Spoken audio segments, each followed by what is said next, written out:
Kakasuhan ng Philippine National Police si Hanelet Abansenia, ang common law wife ni dating Pangulong Rodrigo Duterte at si dating Executive Secretary Salvador Mijaldea.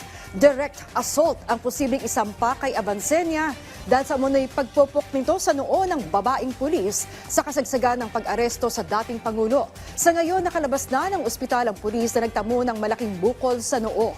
Obstruction of justice naman ang posibleng isampa laban kay Mijaldea dahil sa pagpigil umano niya sa mga pulis na makalapit sa dating Pangulo noong dadalhin na ito sa bus na maghahatid sa kanya sa eroplano patungong The Hague.